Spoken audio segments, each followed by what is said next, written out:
So this is actually my first trip down to the Thames River in Connecticut and just trying to see what's living around here. I had on a Lure Jensen crippled herring and immediately I was swarmed by these little 10 to 12 inch bluefish. I caught about 15 or 20 fish on this afternoon.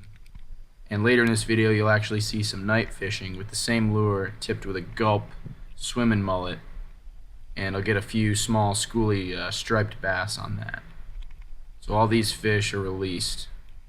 They're pretty small, not much size to them, but they are pretty fun to catch.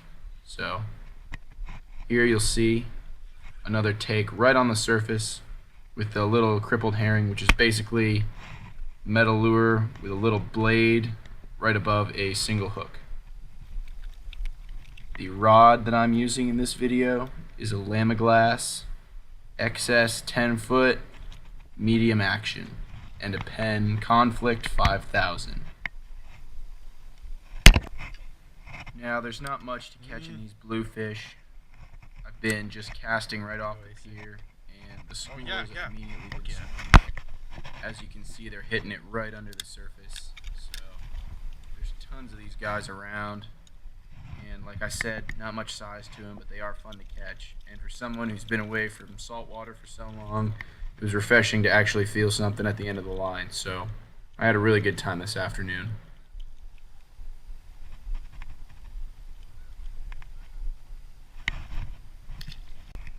Now, a lot of these bluefish in this video are seen caught right on the edge of the pier. They really like the pilings as structure, and they're really congregated in there thick. Let's see, I catch another one here.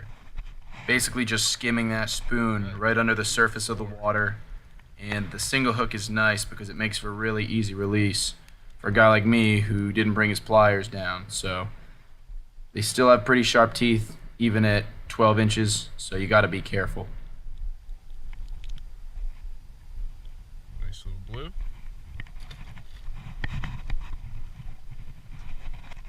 Now on this fish, I saw a rise out there. There was a pod of small bunker, and immediately I casted right out to it. And as soon as that spoon hit the water, after a couple seconds of quick retrieving, I got another whack, bring another 12-inch bluefish in from way out in the river. Fishing about 10 to 12 feet of water here. So the fish are really congregated around that pier because of the structure. There's a lot of open water, and they seem to really like the bait fish that hang around this pier.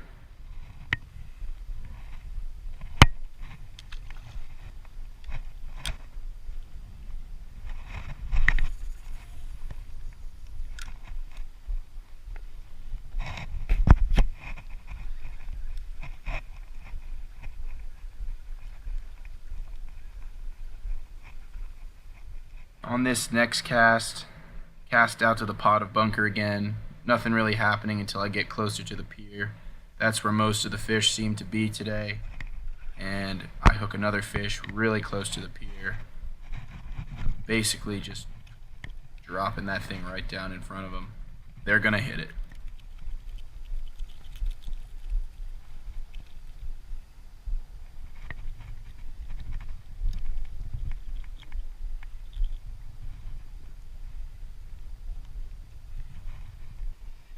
So here we actually have a little change of pace.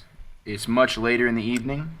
Sun is completely gone, and I tip my crippled herring with a chartreuse gulp swimming mullet, and I'm just kind of jigging it through the water, keeping it 3 feet below the surface, and I get a hit right there. Not sure what to expect, but I can definitely feel like it's not a bluefish like the ones I was catching earlier. And turns out it's actually a small striped bass. This one's about 14 or 15 inches. Barely any size to these guys, but hey, nothing else is around and I'll take whatever's hitting. I caught about 5 of these on this night, and I got 3 decent ones on film. Nice little schoolie.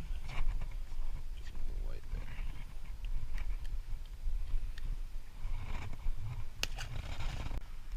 Now this is the second striped bass of the night. As you can see, I'm just working that crippled herring right along the side of the pier, fishing it like I would a bucktail. Just jerk it, let it drop, and usually those fish will hit it right on the drop like that one. There's one. The gulp swimming mullet, I think, really is what turned these fish on. They were checking out the tin earlier, but that added enticement on the end of the lure really seemed to turn on these fish tonight. And I ended up sticking a few decent fish. This one was about 18 inches, put up a good fight. Catch. Here is the third striped bass that I managed to catch on camera tonight. Again, casting down that pier, working the structure. The bass love to hang around the pilings, and bam, another one flies out of there, hits the crippled herring. Yeah, and they are a lot of fun. And this one was about 15 or 16 inches. Another smaller schoolie, but lots of fun to catch these fish. God damn, these things fight. Especially when you get them in. No matter how much you squirm, you're not going to get off faster. The more you squirm, the worse it is. Let's see. There we go. Now, unfortunately, I did not take into account the humidity, and as a result, the lens on the GoPro case got a bit fogged up. However, you can still see what's going on. And this is the fourth fish of the night, and this is the fish I decided to end it on. After this, I didn't see much action. I think the fish finally turned off. There's a couple other guys fishing the pier. So I'm going to take a cast down the side of that pier and just working that herring, much like a bucktail, that upward jerk, and the fish love to just hit that when it's dropping straight down. It's very hot, so I think the reason the fish are biting so late at night is because that's when it cools down. That's when they can come to the surface, and they're aggressively hunting anything they can get their mouths on. A lot of bait fish around, and I think for the most part my lure selection did the trick tonight. This bass was another decent sized fish for the type of fish that were around. This one was about 18 or 19 inches, and all the fish tonight were released unharmed. Thank you for watching, and stay tuned for more saltwater fishing action from Connecticut.